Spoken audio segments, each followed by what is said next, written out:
Student, once again welcome back to our academy. हम लोग chemical bonding पढ़ रहे थे, जिसमें लास्ट लेक्चर में हमने कोवेलेंट बॉन्ड स्टार्ट किया था। क्या स्टार्ट किया था बच्चों? Covalent bond. और कोवेलेंट बॉन्ड में हम लोग orbital concept of chemical bonding को देख रहे थे। Orbital concept of chemical bonding क्या कहता है कि अगर किसी एटम के आउटर मोस्ट ऑर्बिट में जितने नंबर ऑफ अनपेयर्ड इलेक्ट्रॉन होंगे उतने ही नंबर ऑफ क्या बनेंगे? केमिकल बॉन्ड बनेंगे। Pairing of unpaired electron is main reason behind chemical bond formation. Chemical bond में हमेशा ऑर्बिटल में जो अनपेयर्ड इलेक्ट्रॉन्स होते हैं उसी इलेक्ट्रॉन को पेयर करते हैं केमिकल बॉन्डिंग में। दूसरा ये कॉन्सेप्ट एक और चीज़ कहता है कि कभी भी किसी एटम के आउटर मोस्ट ऑर्बिट में अगर लोन पेयर भी हैं और वैकेंट ऑर्बिटल है, क्या क्या है? लोन पेयर है और वैकेंट ऑर्बिटल है, तो उस कंडीशन में पहले लोन पेयर कन्वर्ट होगा किस में? बॉन्ड पेयर में। पेयर्ड इलेक्ट्रॉन पहले अनपेयर्ड होगा और फिर क्या होगा? बॉन्ड बनेगा। और इसी वजह से एलिमेंट की अलग अलग वैलेंसी क्या हो रहे थे? एलिमेंट शो कर रहे थे। जैसे लास्ट क्लास में हमने कई सारे एलिमेंट देखा था। हमने एग्जाम्पल स्टार्ट भी किया था बेरिलियम से, आप जाकर के नोटबुक देखना, वहाँ पे भी S2S के इलेक्ट्रॉन 2p में जाते हैं। फिर हमने बात की थी बोरोन की, वहाँ पे भी 2s के इलेक्ट्रॉन 2p में जाते हैं। फिर हमने बात की थी कार्बन का। कार्बन का ग्राउंड स्टेट कॉन्फ़िगरेशन क्या होता है? 2s2 2p2, लेकिन 2s के इलेक्ट्रॉन जब p में जाते हैं तो कॉन्फ़िगरेशन हो जाता है 2s1 2p3, और उस कंडीशन में कार्बन क्या होता है? 4 बॉन्ड बनाता है। तो कार्बन 2 बॉन्ड भी बनाता है और कार्बन 4 बॉन्ड बनाता है। 2 बॉन्ड में एग्जाम्पल आप कहोगे कार्बन मोनोऑक्साइड, 4 बॉन्ड में एग्जाम्पल आप कहोगे कार्बन डाइऑक्साइड, है ना।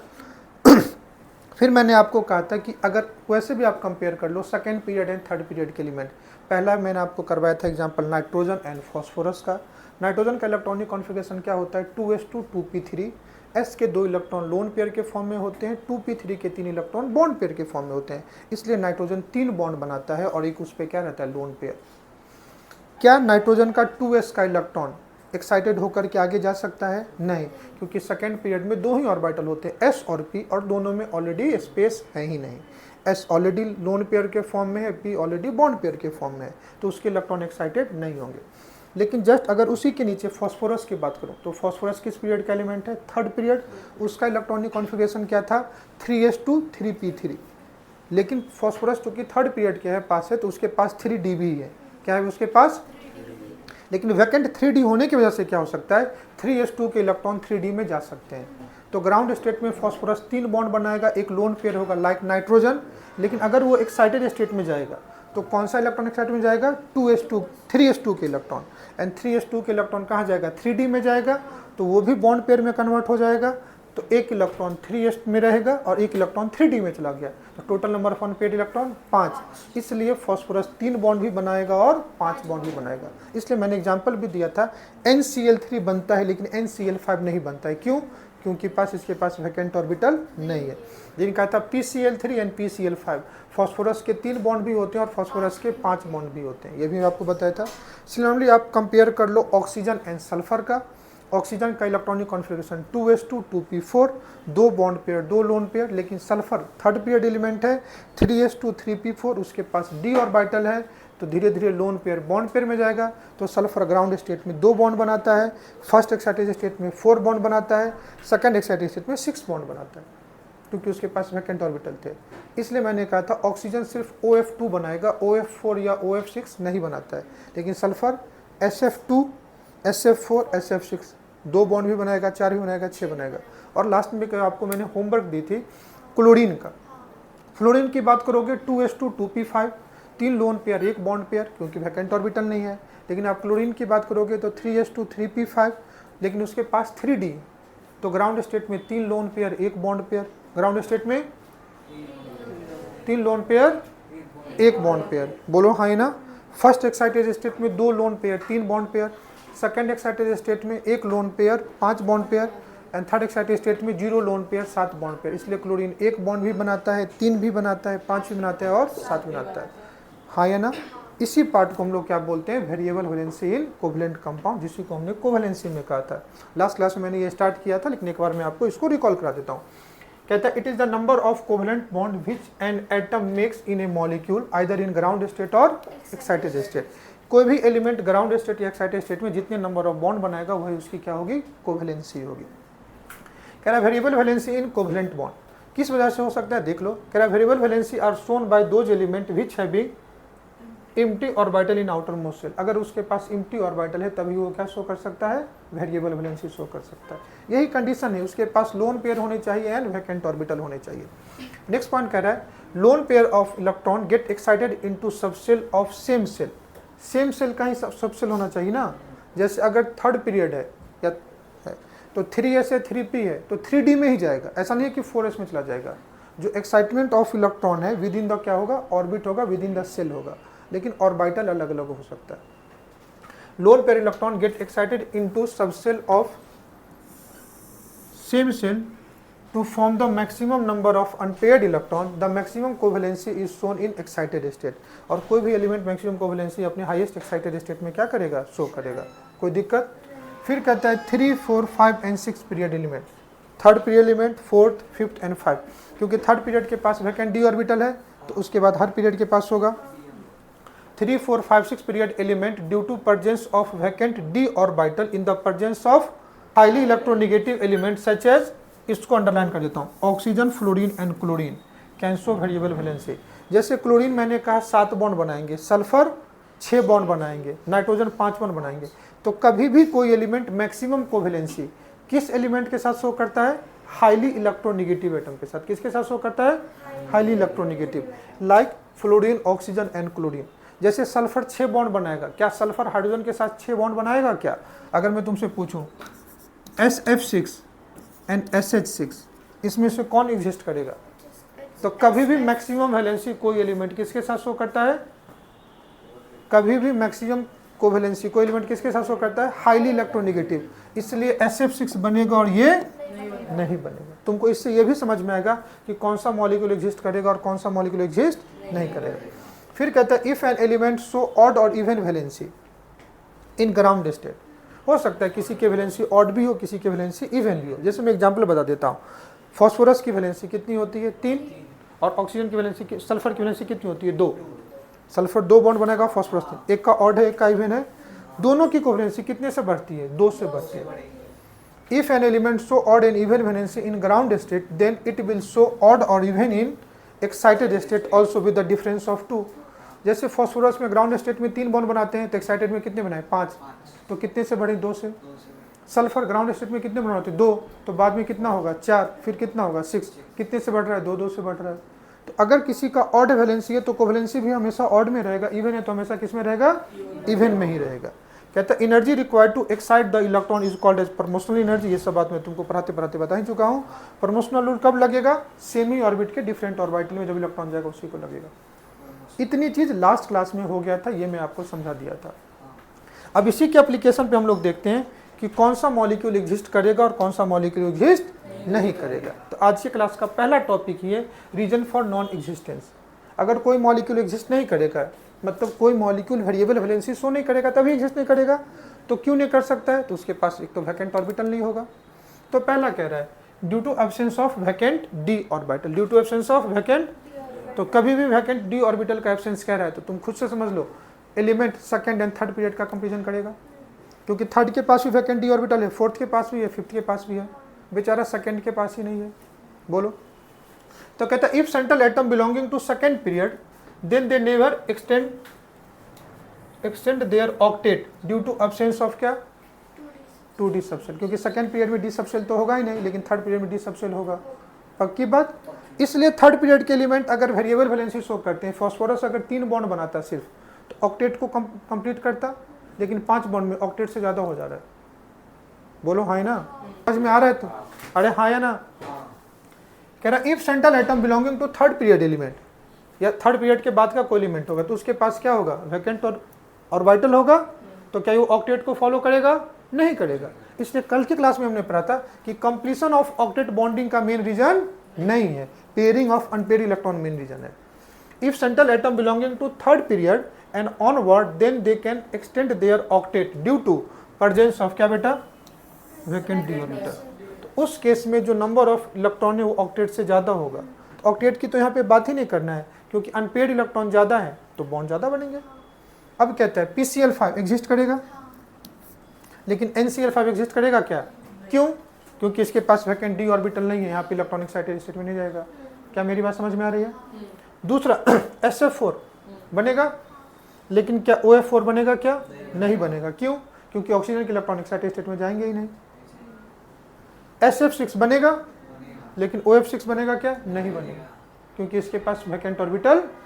तो ये सब मॉलिक्यूल इसलिए नहीं बने क्योंकि इनके पास वैकेंट ऑर्बिटल नहीं है। तो तुम इससे ये भी कंपेयर कर पाओगे कौन मॉलिक्यूल एग्जिस्ट करेगा और कौन सा मॉलिक्यूल एग्जिस्ट। बोलो, समझ में आ रही है? अरे हाँ या ना?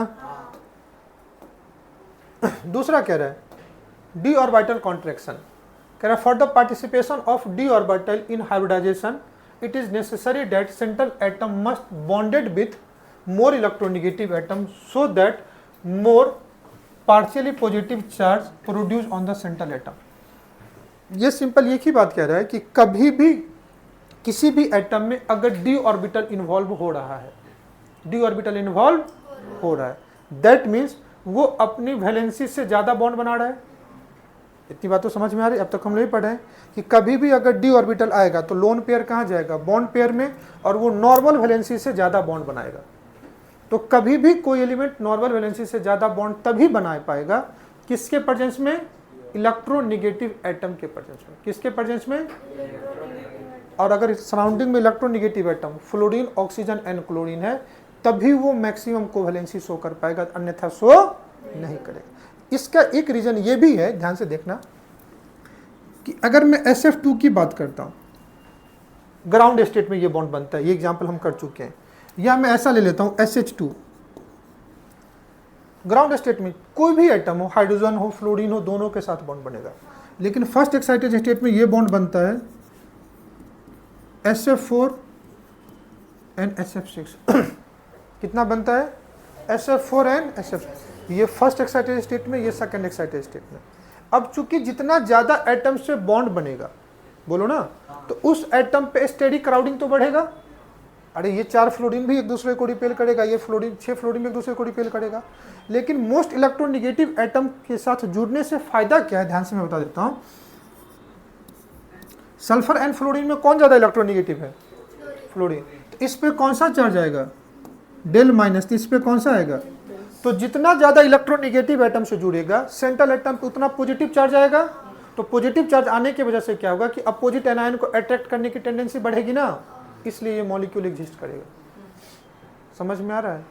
तो यही कह रहा है कि कभी भी डी ऑर्बिटल कॉन्ट्रैक्शन में यही कह रहा है कि कभी भी वो एक्साइटेड स्टेट में बॉन्ड बनाएगा, मैक्सिमम कोवैलेंसी शो करेगा, तो किसके साथ? मोर इलेक्ट्रोनेगेटिव एटम के साथ, ताकि सेंट्रल एटम पे क्या हो? पार्शियली पॉजिटिव चार्ज हो और उनके बीच का अट्रैक्शन बना रहे। सेकेंड पॉइंट कहता है due to positive charge size of valence shell d orbital decreases. अगर किसी एटम पे पॉजिटिव चार्ज आता है तो पॉजिटिव चार्ज आने से क्या होगा? इफेक्टिव न्यूक्लियर चार्ज बढ़ेगा, साइज क्या हो जाएगा? कम हो जाएगा। Decreases, it is called as d orbital क्या बेटा? इसी को क्या बोलते हैं? D orbital contraction. तीसरा कहता है the phenomena occur in the presence of more electronegative atom like oxygen, fluorine and chlorine. क्या मेरी बात समझ में आए? तो मैं तुमको दो ही चीज बताया मैक्सिमम कोवैलेंसी में, पढ़ाने के लिए मैंने पढ़ा दिया, याद दो ही चीज रखना है। एलिमेंट के पास वैकेंट डी ऑर्बिटल होगा तो मैक्सिमम कोवैलेंसी शो करेगा, और maximum covalency highly electronegative element के साथ ही शो करेगा। उससे क्या होगा? सेंट्रल एटम पे पॉजिटिव चार्ज आएगा, पॉजिटिव चार्ज आने से इफेक्टिव न्यूक्लियर चार्ज बढ़ जाती है, साइज क्या होगा? छोटा होगा। इसी को डी कॉन्ट्रैक्शन भी बोलते हैं। हाँ या ना? क्या मेरी बात समझ में आ रही है? क्या हुआ, हर्ष सो रहा है तू? तीसरा कह रहा है कि डी ऑर्बिटल कॉन्ट्रैक्शन किसमें किसमें हो सकता है? किसमें किसमें होगा? तो डी ऑर्बिटल कॉन्ट्रैक्शन के लिए एक तो वैकेंट डी ऑर्बिटल चाहिए, और दूसरा एलिमेंट किसके साथ होना चाहिए? इलेक्ट्रोनेगेटिव के साथ। बोलो हाँ ना? तो यहाँ पे देख लो, फास्फोरस कितने बॉन्ड बनाते हैं? फिर से मैं लिख देता हूँ। अगर देख लो, अगर ग्रुप 15 के एलिमेंट है, मतलब नाइट्रोजन फैमिली, तो इसमें वैलेंसी कितना होगा? 3 और 5। ग्राउंड स्टेट में 3, एक्साइटेड स्टेट में 5। बोलो, अगर ग्रुप 16 के एलिमेंट है ऑक्सीजन फैमिली, तो 2, 4 एंड 6। लेकिन ये नाइट्रोजन और फास्फोरस में कौन शो करेगा? नाइट्रोजन शो नहीं करेगा, फास्फोरस शो करेगा। ये ऑक्सीजन सल्फर में, ऑक्सीजन ने शो करेगा, क्या शो करेगा? सल्फर। अगर मैं ग्रुप 17 की बात करता हूं तो फ्लोरीन एंड क्लोरीन दोनों आएगा। यहाँ पे क्या होगा? 1, 3, 5 एंड 7 ये वैलेंसी शो करेगा, लेकिन फ्लोरीन नहीं करेगा, सिर्फ क्या करेगा? क्या मेरी बात समझ में आ रही है? ये हमने लास्ट लेक्चर में देखा था, जो आज भी मैंने तुमको रिकॉल कराया है शॉर्ट में। एग्री करते हो? तो फास्फोरस 5 बॉन्ड तो बनाएगा क्योंकि ग्रुप 15 का है, 3 और 5 दोनों बनाते हैं। 3 कौन बनाएगा? नाइट्रोजन, क्योंकि पास वैकेंट ऑर्बिटल नहीं है। फास्फोरस 3 और 5, 3 और 5 दोनों बना सकते हैं। अरे हाँ या ना? समझ तो आ रहा है ना? तो कह रहा है फास्फोरस PF5 और PH5 कौन बनाएगा? किसमें से कौन एग्जिस्ट करेगा? PF5। क्यों? क्योंकि इलेक्ट्रोनिगेटिव एलिमेंट है, इसलिए ये नहीं बनेगा, ये बनेगा। अब समझ में आ रहा है? सल्फर में देख लो, 2, 4 and 6 ग्रुप 16 का एलिमेंट है। 2, 4 and 6 तीनों बॉन्ड बना सकते हैं। 2 तो किसी के साथ बना सकते हैं, लेकिन 4 and 6 इलेक्ट्रोनिगेटिव के साथ बनाएंगे तो देखो बनेगा, लेकिन H के साथ।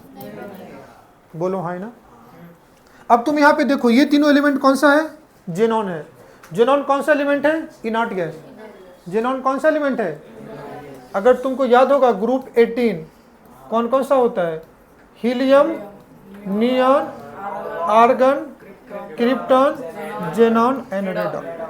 और ये हमेशा इनर्ट गैस होता है, कंप्लीट ऑक्टेट होता है। अब तक ये सुनते थे ना कि इनर्ट गैस कभी बॉन्ड ही नहीं बना देता है, नहीं बनाता है ना। हमेशा इनका कौन सा रेडियस होता है? तुम कहोगे सर वंडर वॉल रेडियस होता है। यही हमने पढ़ा था ना कि इनर्ट गैस का हमेशा कौन सा रेडियस होता है? क्योंकि इनर्ट गैस स्टेबल है, तो भी अगर इनर्ट गैस में नीचे वाले तुम अगर एलिमेंट देखोगे जेनॉन एंड क्रिप्टन, तो ये मोस्ट इलेक्ट्रोनिगेटिव एलिमेंट के साथ बॉन्ड बना देते हैं। किसके साथ? तो तुम आगे इनर्ट गैस के भी कुछ एलिमेंट देखोगे, लेकिन वो ओनली किसके साथ देखोगे? Most electronegative element like fluorine and oxygen के साथ तुम देखोगे। हाँ है ना? चूंकि ऊपर से नीचे आते हैं तो साइज क्या हो जाएगा? इंक्रीज करेगा। साइज इंक्रीज करेगा तो इनके इलेक्ट्रॉन का न्यूक्लियस अट्रैक्शन कम होगा। इलेक्ट्रोनिगेटिव एलिमेंट की इन्फ्लुएंस में आकर के ये बॉन्ड बना देते हैं। पहली बार एक झटका तुमको लगा कि इनर्ट गैस भी बॉन्ड बना सकते हैं, लेकिन वो भी किसके साथ? In presence of highly electronegative element के साथ। बोलो ना हाँ ना? तो ध्यान से देख लो, जेनॉन HCF2, HCF4, HCF6 किसके साथ में? फ्लोरीन के साथ। क्या हाइड्रोजन के साथ बनेंगे? क्या इनर्ट गैस बॉन्ड ही बनाएगा, किसके साथ? ऑक्सीजन एंड फ्लोरीन के साथ। फिर देखो IF7, BRF5 ग्रुप 17 के एलिमेंट है, चाहे वो क्लोरीन हो, ब्रोमीन हो, आयोडीन हो, वो 1, 3, 5, 7 वैलेंसी शो कर सकता है। क्लोरीन हो, ब्रोमीन हो, आयोडीन हो, 3, 5 और 7 वैलेंसी एक्साइटेड स्टेट का होगा। किसके साथ होगा? इलेक्ट्रोनिगेटिव एलिमेंट के साथ। तो देखो यहाँ पे फ्लोरीन है, फ्लोरीन के साथ होगा। क्या हाइड्रोजन के साथ होगा? तुम इससे ये भी समझ सकते हो कि कौन सा मॉलिक्यूल एग्जिस्ट करेगा और कौन सा मॉलिक्यूल एग्जिस्ट नहीं करेगा। क्या मेरी बात समझ में आए? तो एग्जिस्ट करने के लिए वैकेंट ऑर्बिटल होना चाहिए, और दूसरा वो किसके साथ बॉन्ड बनाना चाहिए? इलेक्ट्रोनिगेटिव एलिमेंट के साथ। क्या मेरी बात हर एक बच्चों को समझ में आई? फिर लास्ट में एक लाइन दिया हुआ है, कह रहा है xenon always form compound with very high electronegative element like fluorine and oxygen. Xenon कभी भी बॉन्ड बनाएगा तो किसके साथ बनाएगा? Most electronegative element. वो कौन कौन सा है? फ्लोरीन एंड ऑक्सीजन के साथ बॉन्ड बनाएगा, बाकी किसी अदर एलिमेंट के साथ बॉन्ड नहीं बनाएगा। इसलिए तुमको जेनॉन के कुछ कंपाउंड भी मिलेंगे, जेनॉन फ्लोराइड या जेनॉन ऑक्सीफ्लोराइड के फॉर्म में, या जेनॉन ऑक्सीजन के फॉर्म में। क्राउडिंग। अब ध्यान से देख लो, फास्फोरस कितने बॉन्ड बनाते हैं? 5। अभी देखा ना लास्ट स्लाइड पे कि नाइट्रोजन फैमिली के एलिमेंट 3 और 5 दोनों बॉन्ड बना सकते हैं। एग्री करते हो? 5 बॉन्ड किसके साथ बनेंगे? Electronegative element. अब अगर इलेक्ट्रोनिगेटिव एलिमेंट देखो यहाँ पे PF5, PCl5, PBr5 and PI5। बोलो हाँ है ना? 5 बॉन्ड बने। अब इसमें पूछे कंपेयर स्टेबिलिटी, तुमसे क्या पूछ दे? तो कौन ज्यादा स्टेबल होगा? क्यों? इलेक्ट्रोनिगेटिव है और साइज छोटा है। जितना बड़ा साइज होगा, एक तो क्या होगा? स्टेरिक रिपल्सन बढ़ेगा, और दूसरा इलेक्ट्रोनिगेटिविटी कम हो रही है कि नहीं हो रही है? इसमें तुमसे कंपेयर करने के लिए बोले कि बताओ इन दोनों में से कौन एग्जिस्ट करेगा? तो ये नहीं करेगा, ये करेगा। अब तुम स्वतः खुद से इसका आंसर कर सकते हो। तो यहाँ भी देख लो, PF5 बनेगा लेकिन PI5 नहीं बनेगा, क्योंकि आयोडीन की इलेक्ट्रोनिगेटिविटी कम है, साइज भी ज़्यादा है। तो जितना स्टेरिक क्राउडिंग अगर बढ़ेगा तो रिपल्सन बढ़ेगा, मॉलिक्यूल एग्जिस्ट नहीं करेगा। देखो SF4 बन रहा है, लेकिन सल्फर का क्लोराइड, ब्रोमाइड एंड आयोडाइड ये नहीं बना। जब 4 वैलेंसी में नहीं बना तो 6 में बनेगा क्या? तो नहीं बनेगा। देखो ये नहीं बन रहा है। IF7 हैलोजन फैमिली का सबसे ज्यादा वैलेंसी कितना होता है? 1, 3, 5, 7। सबसे हाईएस्ट वैलेंसी कितनी है 7। तो किसके साथ बनेगा, छोटे एटम के साथ, बड़े एटम के साथ बनेगा क्या, समझ में। इनऑर्गेनिक का काफी कुछ तो यहाँ पे तुम सीखने लग गए कि कौन सा मॉलिक्यूल एग्जिस्ट करेगा और कौन सा मॉलिक्यूल एग्जिस्ट नहीं करेगा। क्यों नहीं कर सकता है, तो 3 ही रीजन हमने पढ़ा, कौन कौन सा, एक तो वैकेंट डी ऑर्बिटल है या नहीं है, दूसरा हाईली इलेक्ट्रोनेगेटिव एटम के साथ है या नहीं है, तीसरा साइज छोटा या बड़ा, स्टेडी क्राउडिंग। इसके अलावा कुछ पढ़ा, बोलना हाँ या ना। चलो इस पे एक क्वेश्चन करते हैं, और यही था कोवेलेंट बॉन्ड का पहला theory orbital concept of chemical bonding, जहां पे हम लोग ऑक्टेट या डुप्लेट को छोड़ करके ऑर्बिटल कॉन्सेप्ट पे आ गए थे। लेकिन ऑर्बिटल कॉन्सेप्ट का भी कुछ ड्रॉबैक है, जिसको हम लोग नेक्स्ट थ्योरी से पढ़ेंगे, वैलेंस बॉन्ड थ्योरी, जो केमिकल बॉन्डिंग का थ्योरी होता है। पहले यहाँ पे क्वेश्चन है कि identify existing and non existing compound. Total कुछ तुमको मॉलिक्यूल दिए हुए हैं, इसमें से कौन सा एग्जिस्ट करेगा, जो एग्जिस्ट करेगा उसको अपन टिक करेंगे, जो नहीं एग्जिस्ट करेगा उसको अपन क्रॉस करेंगे, ताकि तुमको समझ में आ जाए कौन कौन सा एग्जिस्ट करेगा, करेगा तो क्यों नहीं करेगा, करेगा तो क्यों करेगा, नहीं करेगा तो क्यों नहीं करेगा। हम लोग एक्सप्लेनेशन के साथ इस क्वेश्चन को करते हैं। Cl6- ये दिया हुआ है। फॉस्फोरस ग्रुप 15 के एलिमेंट है, नाइट्रोजन फॉस्फोरस। बॉन्ड कितने बनाते हैं, 3 और 5, यहाँ पे 6 बॉन्ड बने हुए हैं। पहला एक मसला हो गया। तो देखो एक माइनस चार्ज है, तो एक माइनस चार्ज मतलब एक इलेक्ट्रॉन गेन हो। और कभी भी किसी मॉलिक्यूल पे अगर चार्ज है ना, तो समझ लेना चार्ज सेंट्रल एटम पे है। चार्ज किस पे है, तो फॉस्फोरस अगर 1 इलेक्ट्रॉन ले लिया, गेन कर लिया, तो अब इसका नंबर ऑफ इलेक्ट्रॉन 15 के बजाय क्या हो गया 16। सल्फर जैसा हो गया, सल्फर जैसा हो गया तो 6 बॉन्ड बना सकता है। देखो क्या मेरी बात समझ में नहीं आई, सल्फर 6 बॉन्ड बनाता है ना, तो क्या ये बनेगा, कहोगे बनेगा। NH5 बनेगा, नहीं बनेगा। नाइट्रोजन 3 ही बॉन्ड बनाता है, बोलो भाई ना, पक्की बात। चलो फॉस्फोरस PH5 बनेगा, फॉस्फोरस तो 5 बॉन्ड बनाता है ना जी, लेकिन यहाँ पे क्यों नहीं बनाएगा, 5 बॉन्ड बनाता है लेकिन इलेक्ट्रोनेगेटिव के साथ बनाता है, हाइड्रोजन इलेक्ट्रोनेगेटिव नहीं, इसलिए इसके साथ नहीं बनाएगा। बोलो कार्बन सेकेंड पीरियड का है, 2 या 4 ही बना सकता है, 6 बना सकता है क्या, तुम कहोगे 2 माइनस चार्ज है। अगर 2 माइनस चार्ज है तो कार्बन पे 2 इलेक्ट्रॉन लिया तो 8 इलेक्ट्रॉन हो गया, तो ऑक्सीजन सेकेंड पीरियड ही रहा ना, तो अगर ऑक्सीजन जैसे हुआ तो 2 बॉन्ड बनाता, 2 लोन पेयर होता, तो क्या ये बनेगा, क्या नहीं बनेगा, नहीं बनेगा। समझ में आ रहा है। लेकिन यहाँ देख लो SiF6-2, ये Si कौन सा एलिमेंट है, सिलिकॉन, कार्बन सिलिकॉन यही ना, जर्मेनियम, टिन एंड लेड। अब देखो यहाँ पे कार्बन ग्रुप 14 का एलिमेंट है, 2 माइनस चार्ज आ गया तो 2 इलेक्ट्रॉन ले लिया, तो वैलेंस इलेक्ट्रॉन पहले कितने थे 4, अब कितने हो गए 6। किस कौन से फैमिली जैसा हो गया, ऑक्सीजन फैमिली जैसा। किसके जैसा हो गया, तो ये नाइट्रोजन, ये ऑक्सीजन, तो ये सल्फर जैसा हो गया। सल्फर 6 बॉन्ड बनाएंगे, तो देखो ये भी सिलिकॉन 6 बॉन्ड बनाएंगे, फ्लोराइड है मतलब हो, समझ में आया ना। सल्फर 6 बॉन्ड बनाते हैं ना, तो सिलिकॉन अगर 2 इलेक्ट्रॉन ले लिया तो सल्फर जैसा हो गया, सल्फर 6 बॉन्ड बनाते तो ये 6 बॉन्ड बना लिया। क्या समझ में आ रही है। ऐसा Cl6-2 बनेगा क्या, सल्फर 6 बॉन्ड बनाता है, लेकिन सल्फर 6 बॉन्ड किसके साथ बनाता है, सल्फर 6 बॉन्ड क्लोराइड के साथ बनाता है क्या, नहीं बनाता है। मैक्सिमम कोवेलेंसी छोटा आइटम होना चाहिए। कहा था जब 4 में ही क्लोराइड नहीं बनता है तो 6 में कहाँ बनेगा। दोनों चीज देखना है, अगर वैलेंसी मैच कर रहा है तो बन सकता है, दूसरा बन सकता है तो कौन एटम के साथ बनेगा, पक्की बात। और ये भी चीज एक याद रख लेना, मैक्सिमम वैलेंसी हमेशा फ्लोरीन और ऑक्सीजन के साथ ही बनता है, किसी भी एलिमेंट का। किसके साथ बनता है, हाँ या ना। अब रुक करके सोच के बताओ, क्या ये बनेगा 6 बॉन्ड, नहीं बनेगा। अगर यही फ्लोरीन होता तो बन जाता। अब आ जाओ Cl-Br7 बनेगा क्या, नहीं। अभी कहा कि आयोडीन हेलोजन फैमिली का मैक्सिमम कितनी वैलेंसी होती है 7, किसके साथ हो सकता है, ओनली ऑक्सीजन एंड फ्लोरीन के साथ। यहाँ पे क्या है, ब्रोमीन होगा क्या, नहीं। HH6 होगा क्या, नहीं होगा, क्यों, मैक्सिमम है, हाइड्रोजन के साथ तो नहीं होगा। अब आ जाओ, जेनन हाइड्राइड होगा क्या, नहीं। जेनन बॉन्ड ही बनाता है सिर्फ फ्लोरीन और ऑक्सीजन के साथ। XeOF4 होगा क्या, होगा। FCl3 होगा क्या, नहीं, क्योंकि फ्लोरीन सेकेंड पीरियड का एलिमेंट है, सेकेंड पीरियड में हेलोजन एक ही बॉन्ड बनाता है, यहाँ पे 3 बॉन्ड बना दिया। समझ में आ रहा है। लेकिन अगर यही मॉलिक्यूल होता ClF3 तो होता क्या, तुम कहते होता ClF3 है ही ऑलरेडी, ये होगा BrH4 माइनस होगा। फिर क्या कहता है, कभी भी कोई मॉलिक्यूल पे अगर चार्ज है तो वो चार्ज किस पे होता है, सेंट्रल एटम पे होता है। पहले रुक करके ये भी तुम्हें देखना होगा, सेंट्रल एटम कहेंगे किसको, तो किसी भी मॉलिक्यूल में जिसका नंबर कम है वही सेंट्रल हो सकता है ना। तो देखो BH4 माइनस में 4 हाइड्रोजन है, 1 ब्रोमीन है कि ना, 4 हाइड्रोजन है और 1 बोरोन है, नॉट ब्रोमीन, ये क्या है, 1 बोरोन। तो चारों हाइड्रोजन किससे जुड़ेगा, बोरोन से जुड़ेगा। तो ये माइनस चार्ज किस पे होगा, बोरोन।